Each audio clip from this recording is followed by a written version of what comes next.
We had some technical difficulties here, so if you are here, you made it. If you aren't here, you didn't. Hopefully you'll figure it out. So I'm Barton Brierly, I'm the chair, and we're going to start with the roll call, and it's spring, so we're going to start with the S's and then go back to the top. So just if you're here, please just say here. Give your name, would be great. So start with the first S, South Ogden. You have anyone from South Ogden? Yes, here. I'm Alika Murphy. I'm the city planner. Okay. South Weaver.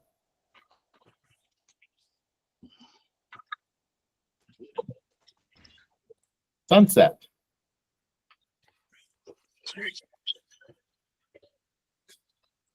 Syracuse. Here, Noah Steele, Community Economic Development Director. Great. Uinta.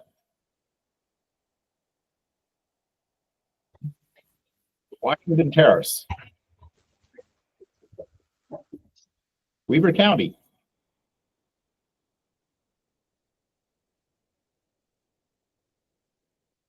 West Bountiful. Chris Nilsson, city engineer. Great, thanks, Chris. Let's see, West Haven.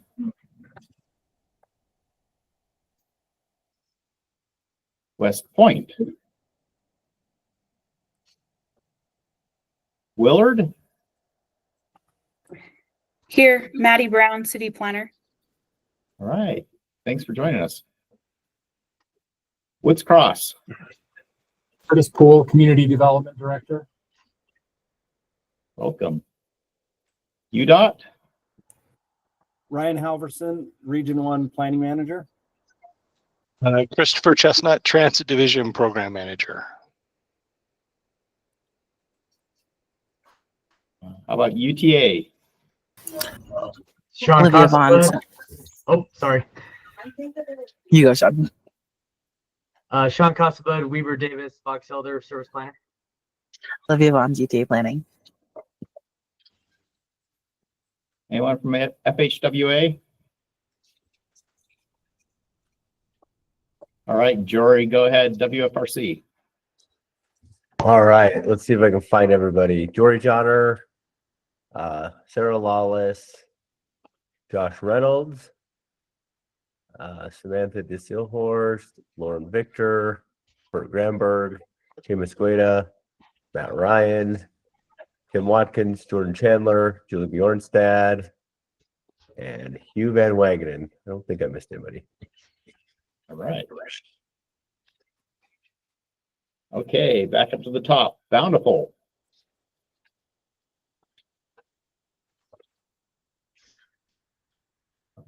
Box Elder County. Marcus Wager, Box Elder County. Thanks for coming, Marcus. Bragg. Brigham City. Paul Larson, Brigham City. Small. Centerville.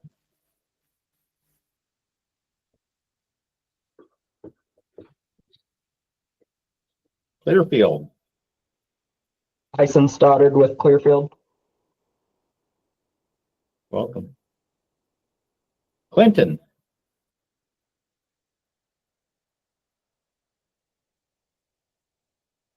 Davis County.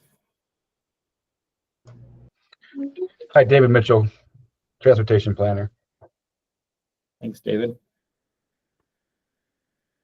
Farmington. Hi, David Peterson, City Planner. Welcome. Far West.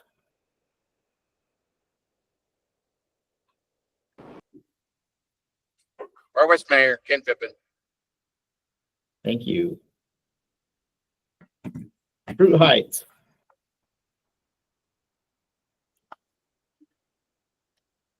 Harrisville. Hill Air Force Base.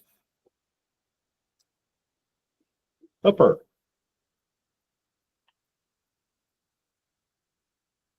Kaysville. Yep, Melinda Greenwood, Community Development Director. Thank you, Melinda. Layton. Dwelling Grandy with Parks and Recreation, City Landscape Architect. All right, great. Marriott Slaterville.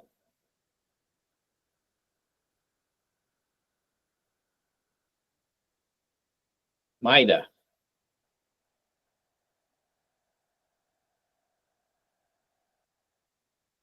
North Ogden. Scott Hess, the Community Development Director.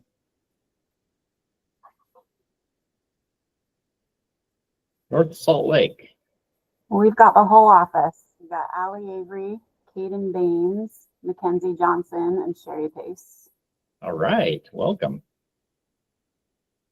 And Ogden, Barton Brierly, Plan Director. Brandon Ripien, Senior Planner. Perry. Plain City.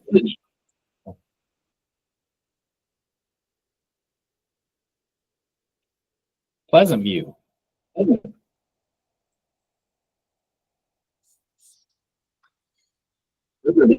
Riverdale.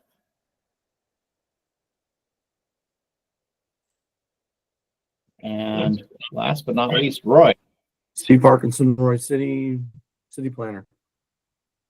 All right. Welcome, Steve. So thank you all for being here. Let's see, is there a chat people can type into in the Google? Bottom right, Barton. It looks like that little cartoon bubble. Okay. Kind of down by the 9 dots. At least that's where it's. All right. So if we missed you, just type your name in the chat. So we are going to start with or have approval of the February 19th, 2025 minutes. I'd entertain a motion to approve. So moved. Parkinson. Okay. Is there a second? I'll second Allie Avery. Okay. Any discussion? Okay, so if this is the way we vote online, all in favor of approving the minutes, stay silent. Any opposed, speak up. Okay, the minutes are approved. All right, so the next, I know we've got to change the agenda, had a little mix up with the presentation, so we will not have the highlight from Layton today. So we'll jump to the regional connectivity grid study. And I don't know who's doing that, Jory, do you know? Julie, you want to lead off, and then I think she'll hand it off to Fairfields. Okay. Yeah, hi. So Fairfields has come to one of our regional or our TACs in the past to give an overview of this study. This was received legislative funding a couple years ago and is being managed by MAG. It's a study looking at how to improve connectivity throughout the urbanized areas in the state, and it's a joint effort between UDOT, UTA, and the state's 4 MPOs. So over the past few months since Fair and Pierce was here last, we've made some significant progress on the study, and Tim or Maria are going to give an update on where we are in the study. And then in our future follow-up, we will provide information that they're referencing here today with links that to get public comment when we do a follow-up to this meeting. All right. Thanks, Julie. So I'll be walking through briefly just a little background if you've missed it in the past on the purpose and scope of the study that we are working through, a little bit on our current phase of work in terms of developing potential project concepts that are responsive to improving our regional roadway grid And then lastly, what we're looking for in terms of input from communities as we go into the next stage of the process. As Julie mentioned, this whole study was initiated by state legislature. They had a grant of funding to look at all 4 MPOs in terms of how their roadways and network are functioning. All 4 of the MPOs in collaboration with UDOT, UTA, other transit providers are participating. And we're really charged with designing an optimal, prioritized, and feasible grid network for each MPO region. We want to identify places where the existing grid could be enhanced and how that can benefit both vehicular travel and transit and active transportation.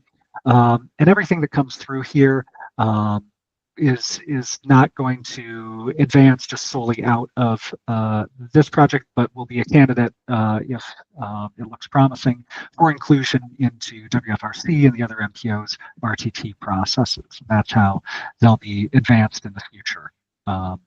As they are. This study built on prior research and studies that WFRC and other partners have conducted. We're not starting from scratch here. We're really just looking at translating that research from, just this level of research to identifying specific connections and projects that are impactful for mobility.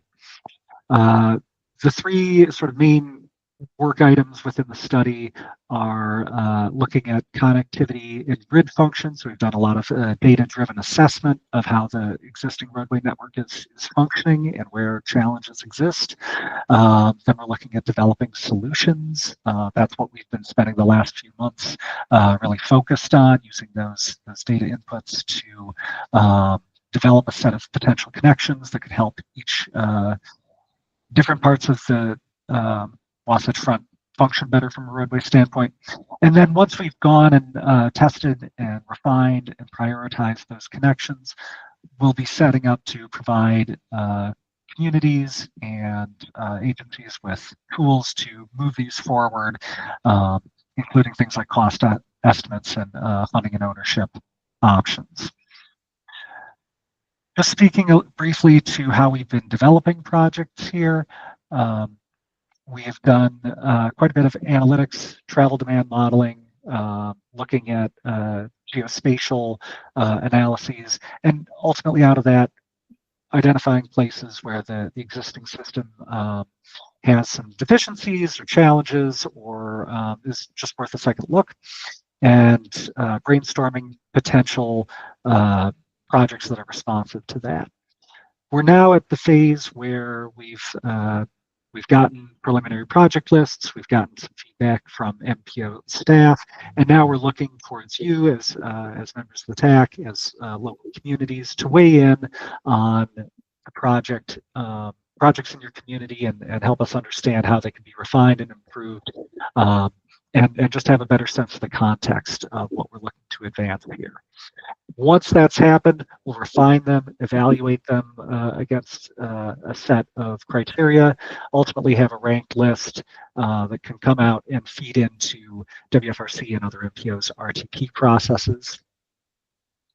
Some of the analysis that we've been doing previously in the plan have focused on 4 main themes of accessibility, how well people can get to things across the network, efficiency of how the network functions, how resilient it is to disruption, and then lastly, fair access. Do disadvantaged communities have equal access to the region's amenities and jobs?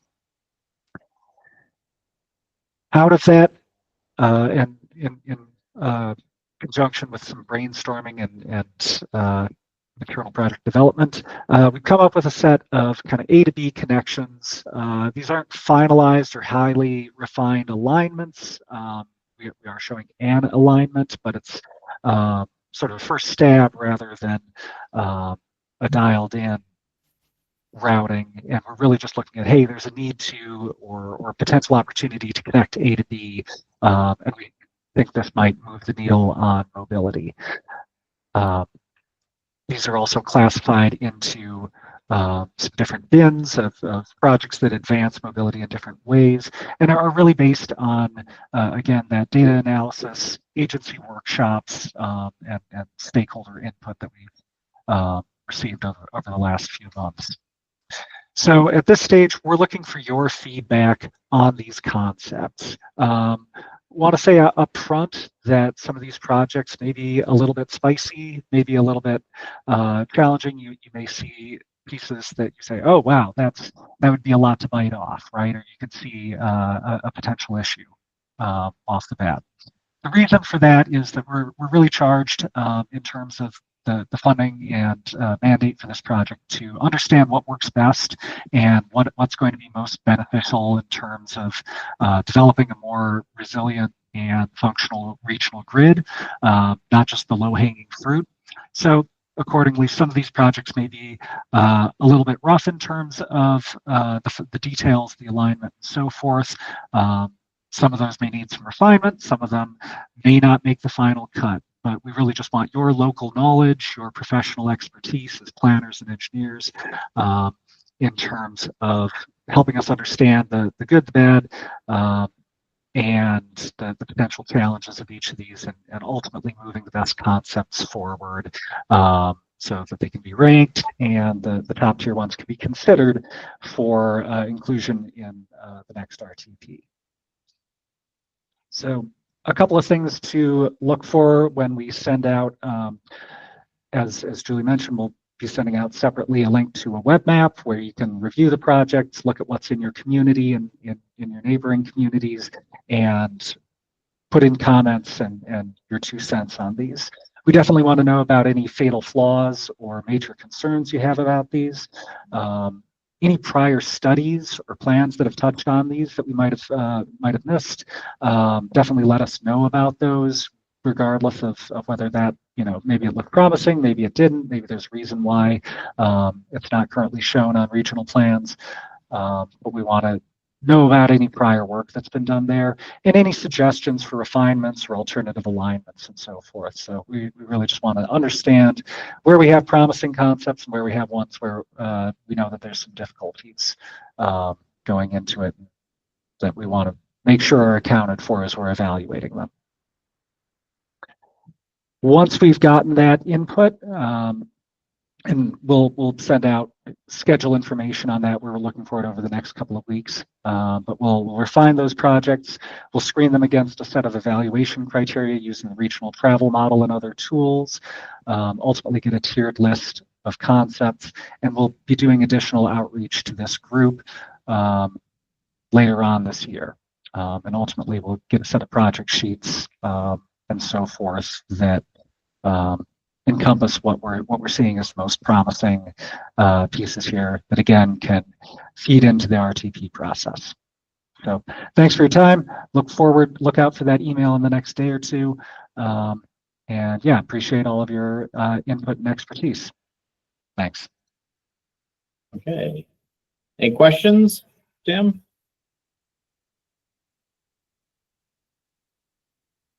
Okay, thank you. So we'll move on to the next item, the 2023-2050 RTP Amendment number 3, Jory.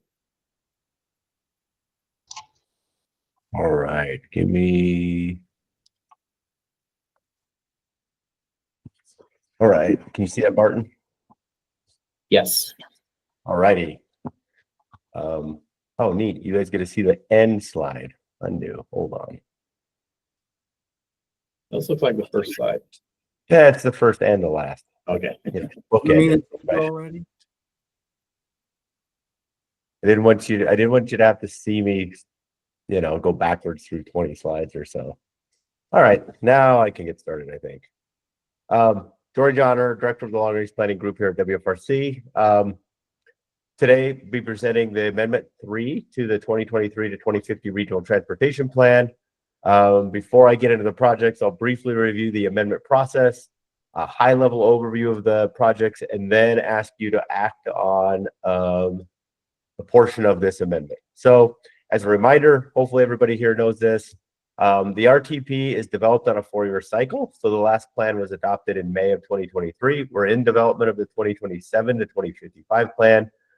It has a financial plan and is fiscally constrained, conforms to applicable controls, goals, and budgets for on-road mobile sources, and ties to your future land use plan and the Wasatch Choice vision. It's divided into phases, each about a decade long, both identifying when a project is needed and when revenue is expected to be available. The RTP is the starting place for all projects to move forward in prioritization of federal, state, and local funds. So let's get projects in the plan as we move forward. But we know that plan's not static for 4 years. So periodically we need to make adjustments. Adjustments could come from things like funding availability, changes in local or state needs, modifications to land uses, outcomes of environmental analysis and studies, or updates to timelines on development of a project. So the amendment process maintains the rigor of our planning process. It includes review of financial constraints, public input, and air quality conformity. And the amendment process for each of the 3 amendment levels are outlined on the right side of this slide. As you can see, how we get project approved require comment periods and air quality determination. So for level 1 type projects, these are staff modifications, are reviewed with the chair and vice chair of RGC and then approved by the WFRC's executive director. So that's we would review those with Mayor Dandoy and Commissioner Kamalo, who is our chair and vice chair of RGC. Level 2 are board modifications that are reviewed by you all, the RGC TACs, and then at RGC they're approved during the following meeting. And then full amendments include all new air quality conformity, include a new air quality conformity memo, 30-day public comment period, reviewed by you all and the RGC, and then final approval by RGC. All projects are reviewed by the interagency consultation team, and we've done that. And then the fiscal constraints are reviewed. On the next slide, I'll kind of discuss the type of projects that fit within this category, but you can see on this with those gold dash boxes, that's where we're at in the process. So we're informing you of the level 1 projects, and then we'll ask you to make a recommendation on the level 2 to RGC. Each amendment level includes a variety of different project types. These are all tied to federal regulations and requirements.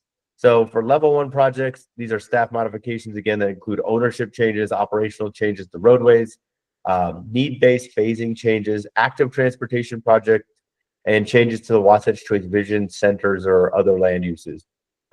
Board modifications for level 2 include collector and minor arterial roadway projects, non-fixed guideway transit projects, and changes to corridor preservation projects. And then level 3, the full amendment, are principal arterials, freeways, and fixed guideway transit. So the bigger projects across the region. So let me briefly highlight projects in this amendment. There's a total of 11 projects. 6 of them are level 1. The first project is an update to the Wasatch Choice Vision land use layer. Most of you have been working with Tim, who's on here. He'll cover the project in a little bit more detail. In the Community Economic Development Group, we took your input last fall at the workshops. And then there are 3 active transportation projects from local communities and 2 mobility hubs from the University of Utah making requests. Anticipating these projects will be, once we kind of get the Wasatch Choice Vision land use buttoned up, first part of May, about a week and a half, 2 weeks before our GC meeting, we'll have these approved. Level 2 modifications, there are 5 of them. They're all on the roadway side from local communities. So that's simple. So level 1, Wasatch Choice Vision update. It's obviously spread across the whole region. We did our the region-wide outreach to you all. The 5 other projects that are within level 1 are all down in Salt Lake County. So I will do a very brief overview for those to you guys, since none of them follow up in this area. But if you have any questions, stop me during that the presentations as I go through those projects. So Tim, you ready? Yes. All Thanks, right. Jory. No problem. Tim Tim Watkins, community planner with the Community Economic Development section at Wasatch Front Regional Council, and I'm out and about today, but rest assured I'm not driving while I'm presenting to you. So anyway, had great interactions with many of you, and we know that and acknowledge and appreciate the many hours that you and your community leadership have put into providing input into a 2025 land use update to the Wasatch Choice Vision.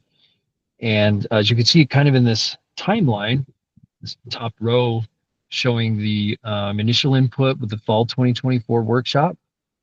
And we at WFRC took our best shot at interpreting the stickers and the markings on the map for the land use. There's also been a separate effort for the transportation and so forth. And then many of you contributed to helping us refine and providing comments in January and February, which we call the planner review phase. And now we're reaching the end of the community review, which is what we call this phase of having sent the map viewer that you see in the lower image, where you can slide between the 2023 current vision and 2025 update. And we've sent this out to all who were invited to the workshops, and that would be planning commissioners, council members, city staff, and so forth. And so we have requested a unified response from each community, and actually requesting it by this Friday, April 18th. That would give us a little time in late April to refine and touch everything up in preparation for May, which is the actual land use amendment. And what that point in time would provide is for a stable future land use layer that could then be used to project the future jobs and population, which then feeds into analysis for a preferred transportation scenario. And that would be brought to you at the fall 2025 workshops. So it's a very important step in the process. We also want to acknowledge that we know that parks and recreation as a land use, parks, public spaces, it's an important integrated use with the centers and the employment and other types of industrial districts. And they just want to share that when it comes to open space and parks and so forth, we can accept that commentary from you at any time. Doesn't necessarily require an amendment, but it provides important context integrated in with considering quality of life context with the regionally significant land uses. So with that, the next slide, just zooming out a bit, shows where we're at in the 4-year RTP update process that Jory mentioned. Jory, would you mind advancing? There we go. Thank you. So we're still fairly early in the 4-year cycle of updating the regional transportation plan, but it is a very important baseline of updated land use to base the 2055 projection of jobs and households that the future transportation scenario will be based on. So if we've not heard from you, we heard from you, many of you during the planner review. Some we've not heard from since we send out to the entire community as far as confirming that you're in agreement with the updated land use as a unified response from your community. So if you could reach out to us in the next few days or soon thereafter as possible, we would really appreciate it. If we don't hear from a community at this point or by this Friday or soon thereafter, then we basically accept that as a comfort level with the land use vision update. So happy to respond to any questions.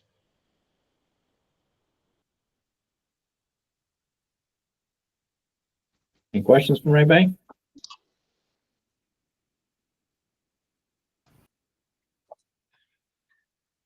All righty. Well, we'll move on quickly then. The next couple of projects are the active transportation projects. So West Valley City, they've received some County of the First Class Highway Project funds to move 4,000 West, to improve 4,000 West and build a bike lane down there. This is just to change the amendment change the fiscally constrained phase to phase 1. Another project they have, this is in coordination with a roadway project To widen the project is to include a side path on 6200 South from Mountain View to State Route 111. It's also just moving up the fiscally constrained phase to phase 1. West Jordan's received the same funds, counting the first class highway project funds, to improve 1300 West Temple Drive, to start building a buffered bike lane. We need to move up the needs and the fiscally constrained phase to phase 1 for that project. And then down at the University of Utah, there is a South Campus Mobility Hub. This is located adjacent to an existing light rail station. It's land use only, so it's not making any modifications to the light rail or the track station. The project's currently in phase 2, fiscally constrained and needed, and we want to move that up to phase 1. The university is pursuing some funding and would like to have this built prior to 2027. The next project would be a new mobility hub that ties in with the Davis-Salt Lake connector that runs from Farmington down to Research Park. This mobility hub is not on the plan right now, but very similar to the other mobility hub. It's the adjacent land use to the stop for the Davis-Salt Lake connector, and comes from the campus master plan and their physical development framework efforts. So those are all the phase or level 1 projects within the this RTP the amendment number 3. So there's 4 level 2 projects in Salt Lake County and then 1 in Box Elder County.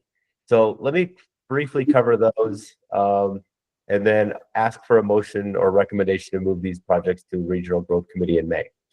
So the first project, the South Frontage Road to Mountain View Corridor. It's a new construction project in West Valley that connects Parkway Boulevard to Bagley Boulevard.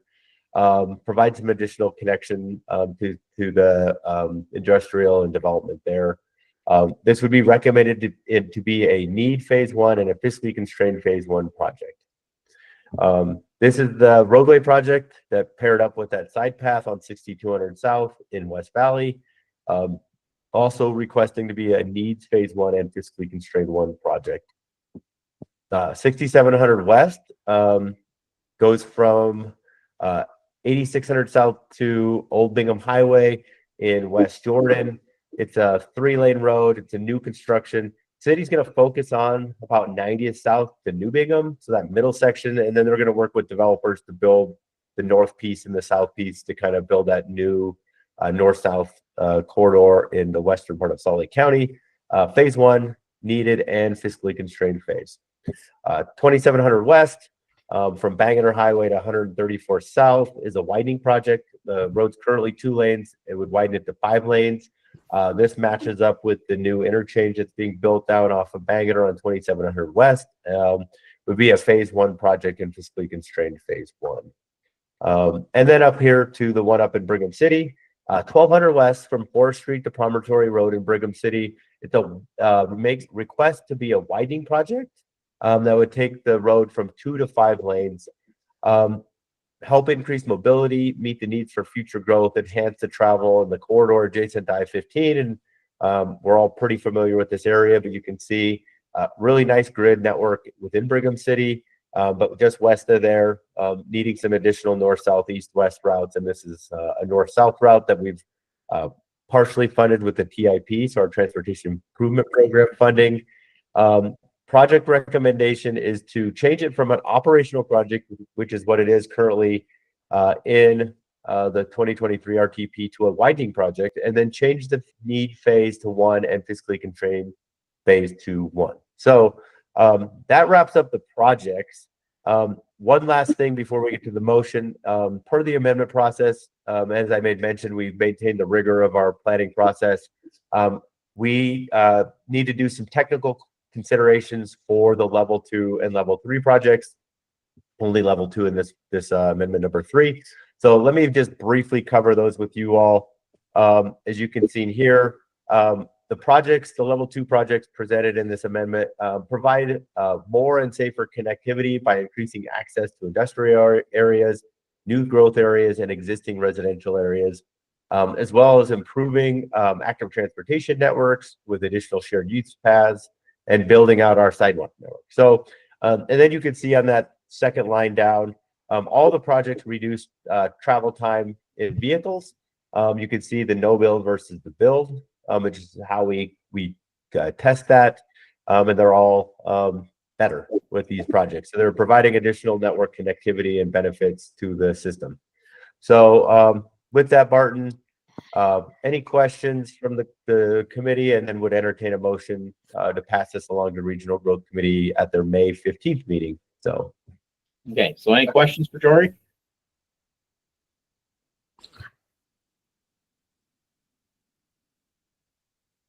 Okay, seeing none, I'll entertain a motion.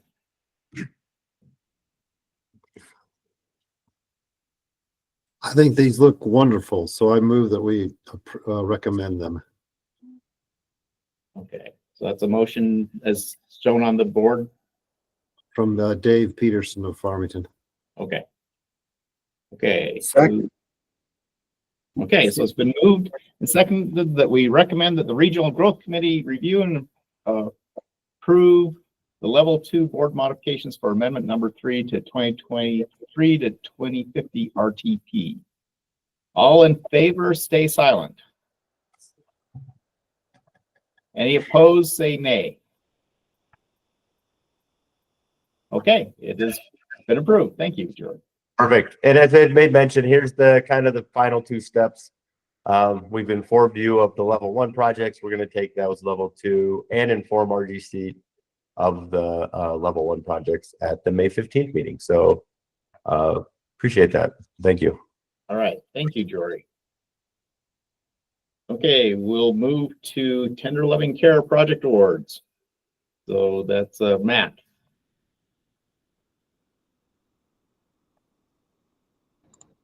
Can you see my presentation? Okay. Yes. Awesome. Well, hey, good afternoon. My name's Matt Ryan. I, like Tim, am a community planner within WFRC's Community and Economic Development Department. And I'm happy to share with you the new 2025 Transportation and Land Use Connection, or TLC, awards for this year. And I know probably most of you know about the TLC program, but here's a quick just synopsis while we're here. It's a planning technical assistance program linking land use, transportation, and economic development, maximizing the value of investment in public infrastructure, enhancing access to opportunities, increasing travel options to create, the most optimal mobility you can have, as well as creating communities where you can live, work, and play. I kind of think of this as, an opportunity for cities to become their best selves while supporting the Wasatch Choice vision. And on a year, I thought I heard someone say something. Never mind. On a typical year, we award 1.5 to 2 million. You'll see later we had an exceptional year, so we'll see how that breaks out. But it actually follows the same cadence as our short-range planning cycle. So, letters of intent are due in September with applications due in December. But as to date, since 2014, the TLC program is actually over 10 years old and has funded 167 projects to date. That's including the new awards this year, and is made possible by our funding partners, UDOT, UTA, Salt Lake County Regional Development, and GOPB. And there's several projects that are eligible for TLC funding, one such being plans. This could be, local or regional plans, it could be high level visions, could be a feasibility study, a transportation master plan, active transportation plan, small area plans, even parks and open space master plans. We also fund design standards for growing downtown centers in your community. And we also fund ordinances to guide new development within your community to make that, your dream a reality. But also, last but not least, we do fund implementation strategies as well to kind of give you a roadmap of how to implement these goals that you have. So for this year, we awarded 13 projects. That is exactly half of the field that applied. We had the most applications, I believe, ever this year at 26, and the requested funding was over 4.2 million. So that's actually, 3 times more than we have to give. So it was an extremely competitive year this year. But of those 13 awards, 7 were awarded in the Ogden-Layton urban area, and then 6 in the Salt Lake urban area. And so that broke down into just shy of 2 million in total project budget funds, a little over 1.5 million of TLC partner funding, and 415,000 of local community match. And these projects that we awarded this year, they fall into 3 distinct categories. One such being small area plans and centers. These 3 projects, the Murray Oakwood Village Center Small Area Plan, Riverdale Stringtown Master Plan, and South Ogden City Center Master Plan, were either identified by the city or within our own Wasatch Choice vision as desired centers, and have a big focus on, increasing walking, biking circulation, emphasis on safe crossings around, major street corridors, as well as design standards and reimagining how the space can be used, but also the economic outcomes of investing in these, valuable local and regional nodes. Excuse me. By far the biggest share that we had this year were citywide plans and ordinances, mostly, actionable code updates, things that complement, ongoing planning efforts, as well as, general plan updates that, help communities refresh their guiding document. But I just wanted to highlight a couple of these, one being the the Mill Creek ADA transition plan and the Uinta general plan. The Mill Creek plan just being one that, there's no project that's necessarily too small to be considered. This actually has, despite the budget, it has a big impact. It'll look at ADA compliance of curb ramps in Mill Creek, as well as sidewalk connectivity, making sure folks that of all ages and abilities can get around the city and access valuable resources. And second, we have a Uinta general plan that we'll actually be doing in-house. We take on one of these about once a year, and it gives us a chance to be, in the community, get to know the community, and really help them, be the best that they can be. But you can see there's a big field of citywide plans and ordinances. And lastly, we have contextual transportation. All 3 of these projects kind of vary in size and scope, but they all have a huge impact on the surrounding community.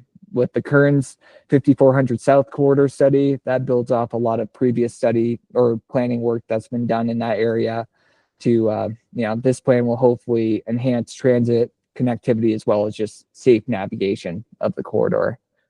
Then we have a South Davis Greenway feasibility study to look at the possible alignment of a mixed-use pathway east of I-15.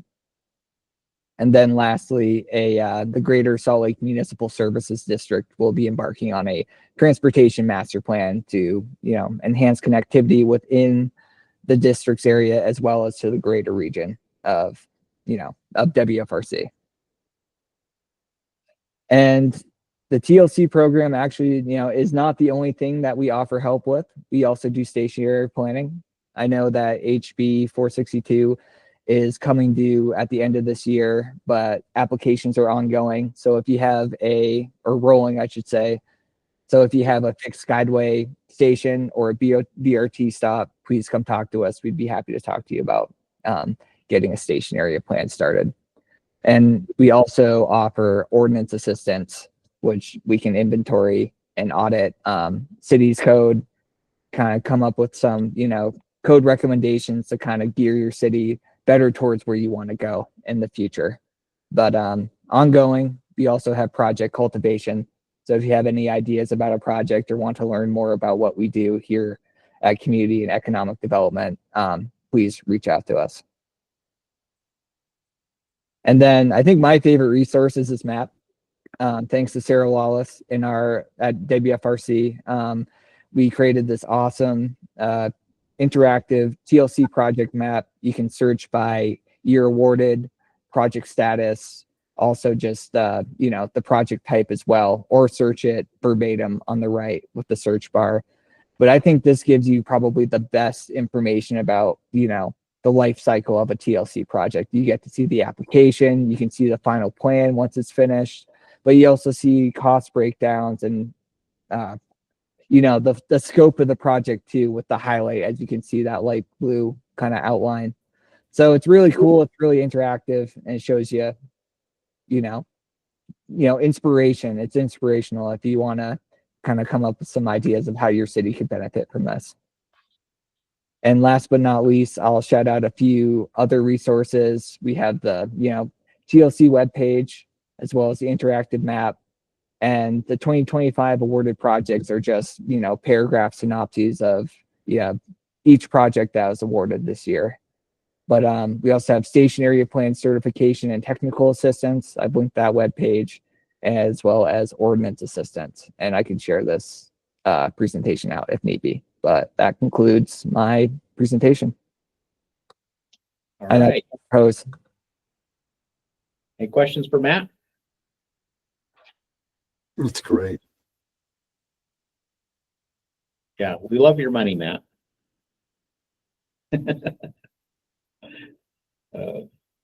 All right. We'll move on to Miranda's going to give us a legislative overview, and I see it's 10 minutes. I know you could probably go 4 hours on it, so go ahead, Miranda. Give us highlights. Martins, I forgot to inform you, Miranda's not able to attend today. Okay. But Evan is going to put links to all of Miranda's legislative summaries, which are available on our website, in the chat. So she's super prepared, and she's just on her way down to the League of Cities and Towns conference. And I did not check in with her before putting her on the agenda. So that was my bad. But again, Miranda's super organized and prepared. So if anybody has questions for her on what came out of the legislature, or what's in the summary, feel free to email her. Jordan just put her email in there also. So yeah, sorry about that. Okay. Yeah. So we'll move to bike facility update with you and Bert.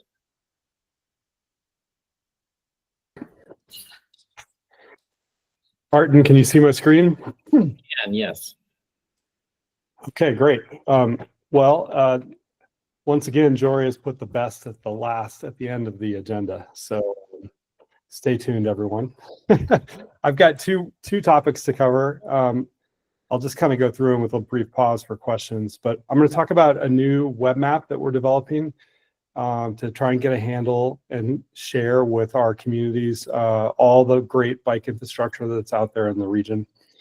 And then I'm going to talk about our efforts to work with cities and their data to update our generalized future land use layer. And I'll show some examples of that. So this is going to be exciting. Everyone buckle up. Here we go.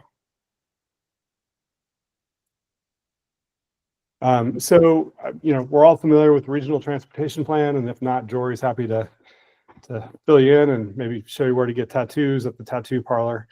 But within the regional transportation plan, we've got our transportation choices, the various modes, car and vehicle, transit, and bike.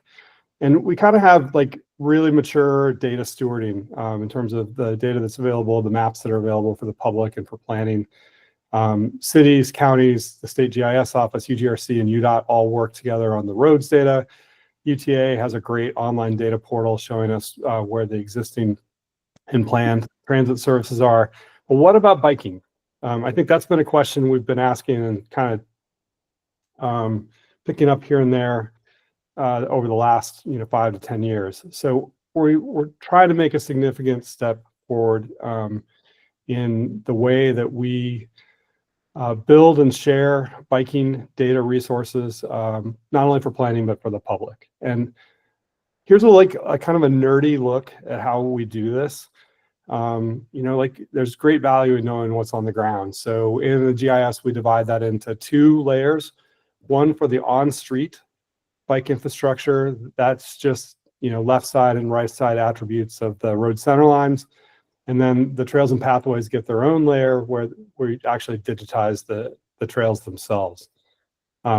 just because I know that you cannot help tune into this.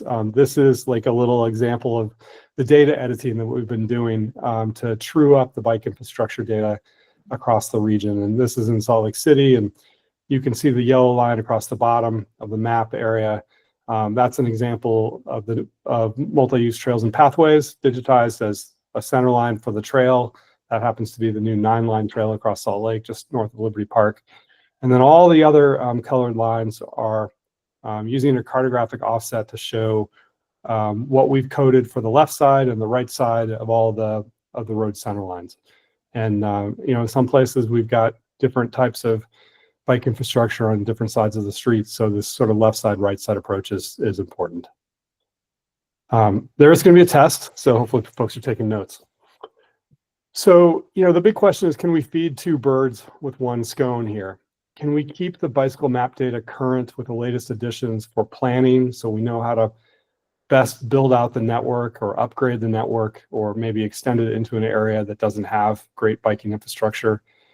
Ideally people, as soon as they complete adding in a new bike facility, like someone finds out about it and it goes on the map, not only for planning, but also just for this second purpose, for a good product for public users to understand the landscape of biking opportunities that are out there. And that goes for new cyclists who maybe are more interested in comfortable, low stress facilities, as well as seasoned cyclists who want to see anything and everything where the bikes are accommodated in some way on the road and trail system. So we built this new app called bikeways.utah.gov. We're targeting to release it in the middle of next month, coinciding with Bike Month, and I'm going to show you what it looks like. So this is a view of the Utah Bikeways app. This is just in development, but I'm showing it to you in the form of what you would see on a mobile phone, because we designed it to be mobile first. And we did that so that we could take advantage of the blue dot that you can put on the map to see your location or zoom to where you are in the state and see what's available. But the basic idea is there are 2 modes. There's a route type mode, which is what we're looking at now. And we've got the sort of the detailed bike infrastructure collapsed down to 5 or 6 different categories here, and you can interactively as a user turn on just what you want to see. You can also click on any of the features in the map, and it will tell you, what street it's on or what the trail name is, and then it translates that complexity I showed you before, the left side, right side attributes in the GIS data, into cardinal direction descriptions, what's on the north side or south side of the street, for example. And then it also shows you level of traffic stress, which I'll talk about in a second, in the city that the trail's in. You can also scroll down, and there's a little button to give us feedback about the map. You can click on a road or a trail, or just click on an empty space in the map and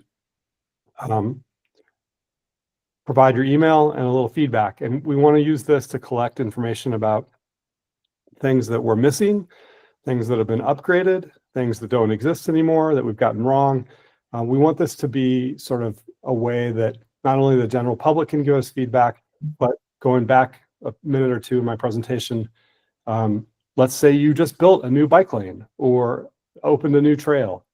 You can use this feedback to tell us about it, describe it, and we can pass it on to the right person to get it up and on the map, within a few days. Okay, I mentioned traffic stress. This is the second sort of view mode for the map. You can use the toggle to go back and forth between route type and traffic stress.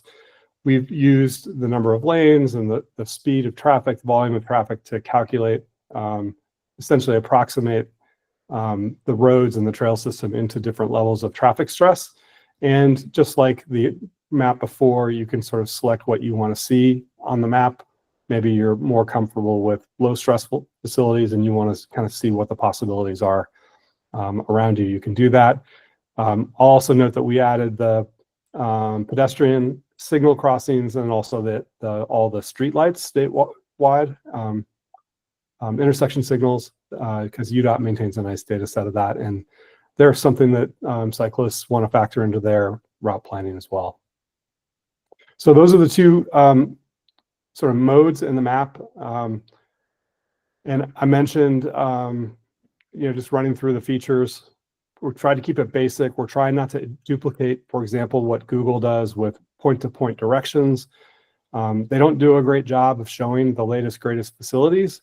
They're obviously not collecting feedback that we can use to better the map. So, these are the types of features we've built into this app.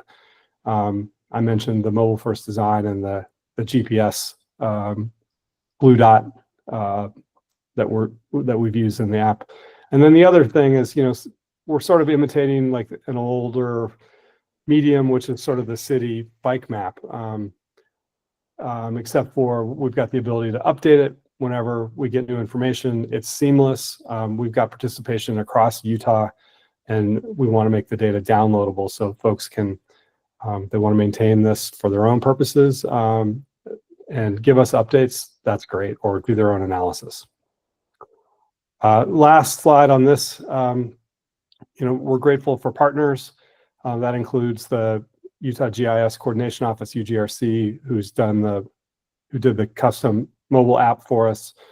And then also we've collaborated with MAG. They updated their data for Utah County in summer 2023. We've been working in the WFRC MPO area and expect to have our updates done. The data currency for that will be the latest aerial photography, which was shot last summer.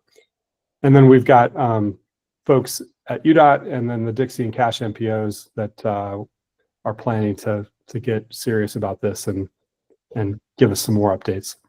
I mean, ideally, we're building on data that cities already maintain. We know that's not the case in every city, but we will be reaching out annually in the winter to see if you've got updates to add to the map, either in a GIS data format, or maybe you just draw us a picture, or describe it in an email, like what has been added to the system, and we'll take it from there.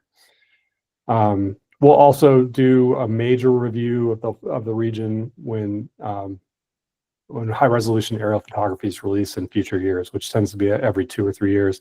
And then of course, like we want folks to give us updates and make them sort of in a near real-time manner using the app itself. Okay, I'm going to stop there and see if anyone has any questions. Any questions for Bert? While we're waiting to see if there are questions, I'll just mention that like one of the things that we identified in trying to think about what to build was the problem that like there really wasn't like a home for this data to live someplace that was useful. So in creating the app and having it be public facing, we're really hoping we can get people excited about trying to stay current in terms of mapping or helping us to map the growing, sort of expanding AT network. Like if you have an end product you're trying to get to, I think it's a little bit easier to get folks on board with helping you out. Yeah. Okay, I'll keep going. The last thing I've got for you is Tim was talking about centers and how important that is to our regional household and job forecast, which is used extensively in the transportation planning to prioritize and identify needed projects. So centers are a really important layer. They tell us what areas can be mixed use and at what capacity. But then we also, as a sort of another primary source for our regional land use model, we have this GIS layer we compile every 4 years that we call Generalized Future Land Use, or GFLU for short, or as Ted says sometimes, GFLU, sneezing kind of a way. So GFLU, we did a data ask last year. We came to the RGC TAC, and a lot of cities sent us data, or we found links online or PDF maps online that basically depict the latest general plan information. We use zoning data as a fallback for folks whose general plans were really dated, or where that was just an easier data resource to grab. But our task was generalizing and standardizing the attributes. And there are hundreds, if not thousands, of land use codes across all of the city general plan data sets. So big undertaking. We're looking at what types of development is allowed where and at what capacity. We put together. MAG for Utah County does something similar. And as I mentioned, it becomes a really important input layer for our real estate market model that supports our forecasting. So we publish this layer out on our open data site for folks to use as a resource and move it forward in our forecasting process. We will have preliminary household and job forecasts to share with you all for your review, probably early fall this year. And this generalized future land use is, I've said it several times, it's a really important layer for us to get, as close to right as it can be for that model. So just like looking, quick snapshot, this is what this layer looks like. This is in the central part of Salt Lake County. And you can see the different categories that we collapse all of the local general plan and zoning coding down to. And then especially the residential, we try and grab dwelling units per acre as well. As you'd expect, it's a GIS layer. You can click on any of these polygons you want, and it will tell you the city's land use type that they've specified in their general plan, the data source, and you can see where it says plan source. There's a link that says view. You can actually go out to the plan that we source this information from. And it tells us the dwelling units per acre and the plan year 2025 for Sandy. Similarly, same thing up more in your neck of the woods. We're looking at the area around Hill Air Force Base here, and we can click on one of the polygons and it tells us it's in South Ogden. And in this case, it links directly, I think, to an ArcGIS Online map of their general plan online. So that's all I've got. We will get, in fact, I will drop a link in the chat to this data set. And if you want to take a look at it and give us feedback, it's something that we'll be continuing to tune as we go into our household and job forecasting process for the region. Again, thank you, and I'll see if there are any questions. Any questions for Bert? You can just raise your hand if you've got a question, or you can just shout it out loud. I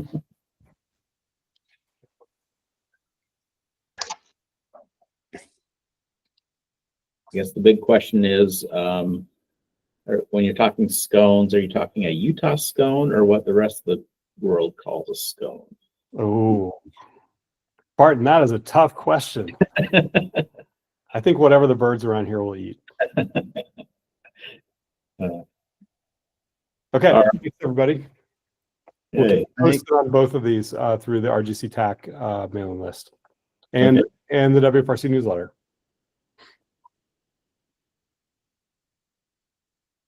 Okay, so did we have UDOT Transit Division, or is that not? Chris is here, I believe. Okay, Yes. Chris. I am here. You Tell ready? us about the TTIF. Okay. I'm gonna pull up my screen, maybe. There we go. Okay. All right. So I just want to introduce myself. First of all, Christopher Chestnut. I'm with UDOT, with the Transit Division. A couple of years ago, the legislature passed House Bill 322 and asked UDOT to be involved in delivery of capital projects with that have transit in them.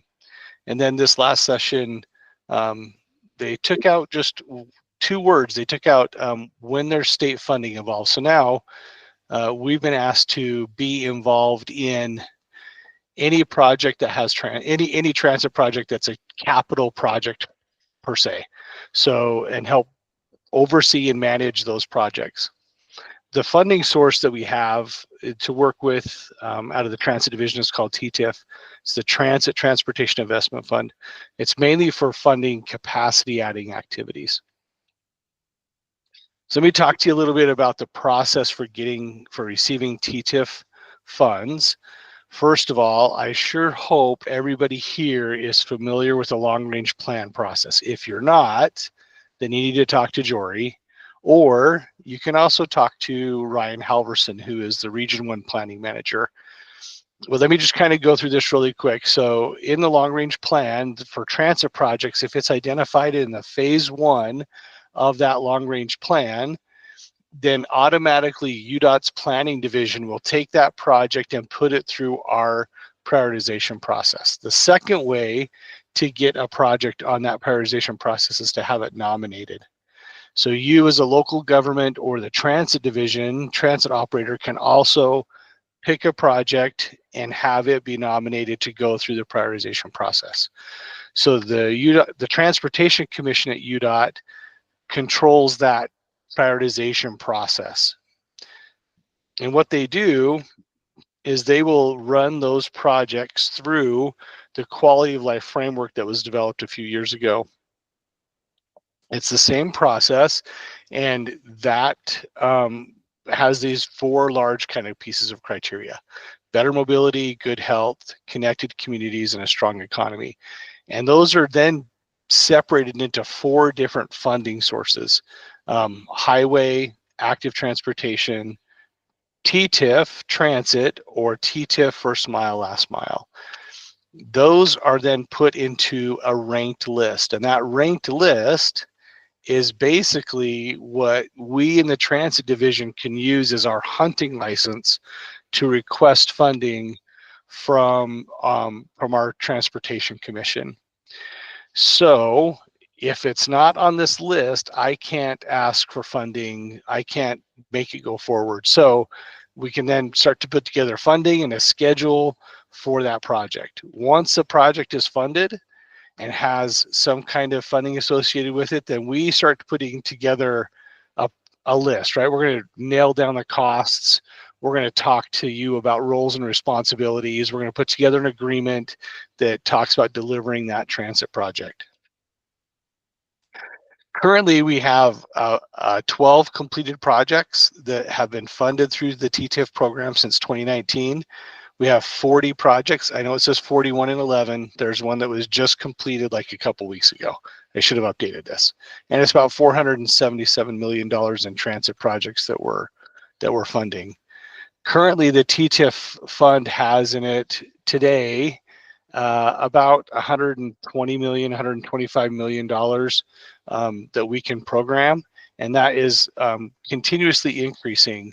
So at least as we show it now, based on the current projects.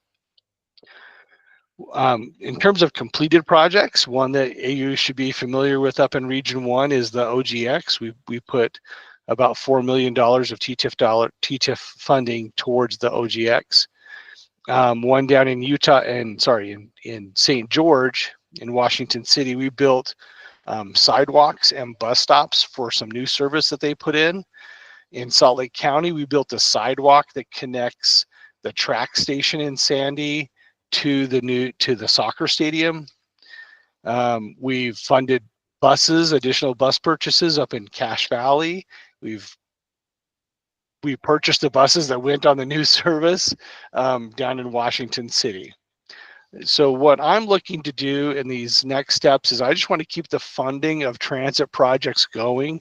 I want to get a bunch of projects going and flowing through the pipeline. And one of the ways that we're trying to do that is by just communicating with everybody, as many cities as we can, and transit agencies as we can, to get projects coming through the pipeline.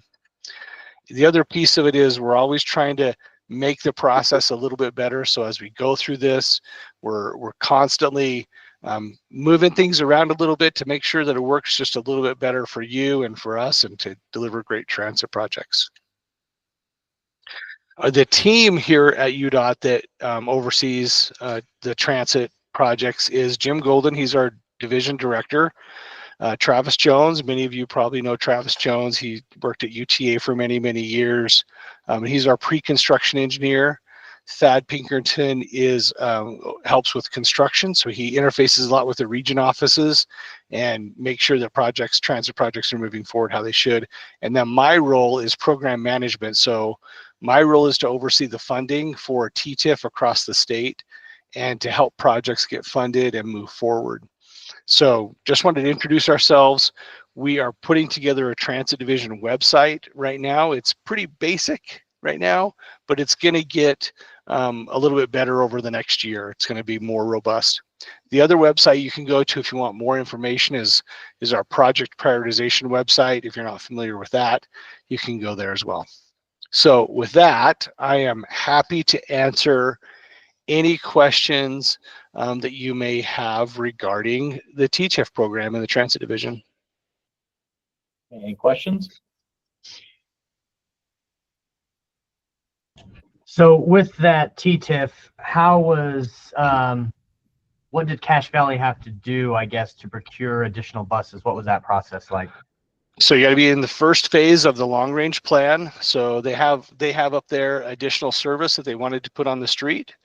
And so as a part of that additional service, they needed more vehicles to make that new service happen. That was identified in that first phase. And so then they went through, they were ranked, and we purchased the vehicle so they could add their additional service. Perfect, thank you. And Sean, you're with UTA, correct?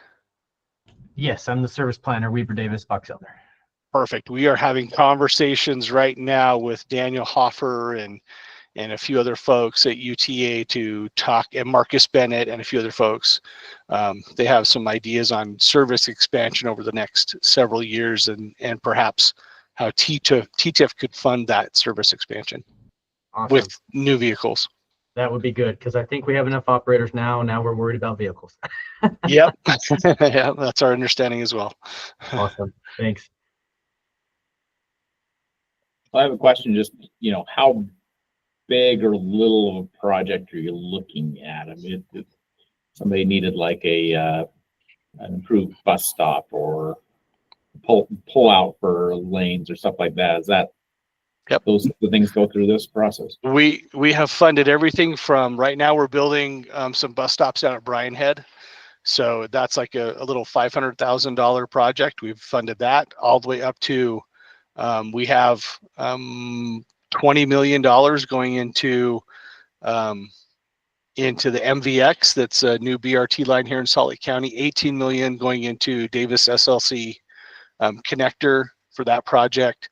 We have about 26 million going into the S line extension in Salt Lake County. So we've funded everything in between. New buses, we've $1 million, a couple $1 million for new buses. We've done it all. Okay. So. This is Mindy from Layton City. Sorry, I kind of jumped on late, but I was wondering, how do we get our projects nominated? So we're right now working on updating the nomination process, and so it's been a little unpredictable historically on how to get a project nominated. Ryan Halverson will be your best point of contact. The planning division at UDOT will take those nominations and then put it through the commission process to have them nominated. So reach out to Ryan if you have projects like that you want to get funded. We'll build sidewalks as well that connect to transit. It just has to have that connection to transit. Perfect, thank you. Yep, my pleasure. Any other questions? Awesome. All right, thank you, Chris. Thanks. Appreciate it. My pleasure, Barton. Thank you. All right, so we're down to other business. I do have this. Layton's going to do community highlight next month. They had something come up, couldn't do this month, so I don't need a volunteer for next month or for July. But is there anything other business that anybody has?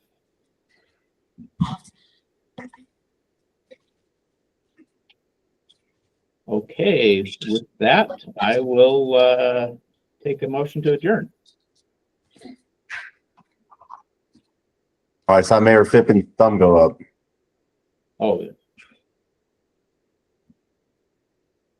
Second. All right. All right. All in favor, say silent. Any opposed? Speak up. All right. We are adjourned. Thank you, and we will see you virtually on July 30th. Thanks, everybody.